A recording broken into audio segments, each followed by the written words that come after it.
சவுக்கு சங்கர் தவிர்க்க முடியாத ஒரு பெயர். ஆளுங்கட்சியவே எதிர்த்து சோசியல் மீடியாவில் தன்னுடைய புரட்சியை வெளிப்படுத்தினவர் தான் சவுக்கு சங்கர். இந்த ஆளுங்கட்சியான திமுகவை எதிர்த்து பேசுறதுனால அவர் பல துயரத்துக்கு ஆளானது எல்லாத்துக்குமே தெரியும். அதுல குறிப்பா அவர் பலமுறை சிறைச்சாலைக்கு சென்றிருக்காரு. அடி உத மிதி. அது மட்டும் இல்லாம திமுகவினர் அவர் வீட்டுக்குள்ள புகுந்து மனித கழிவுகளை கொட்டி சர்ச்சையை ஏற்படுத்தியது எல்லாத்துக்கும் தெரியும். அவங்க அம்மா மயனை நினைச்சு மயனுக்கு ஏதாச்சும் ஒன்று ஆயிருமோன்ற வேதனையிலே இறந்தது ஒட்டுமொத்த சோசியல் மீடியாவையும் கதிகலங்க வச்சுச்சு. இந்த சோதனையை கடந்து சவுக்கு சங்கர் மீண்டும் சிறையில இருந்தாரு.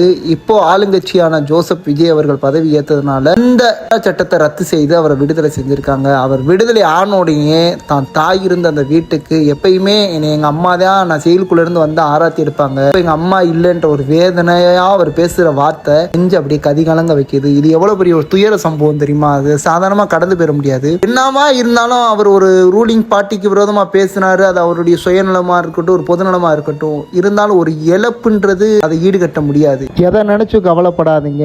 உங்க அம்மாவுடைய ஆசீர்வாதம் என்னைக்கு உங்க கூட தான் இருக்கும்னு.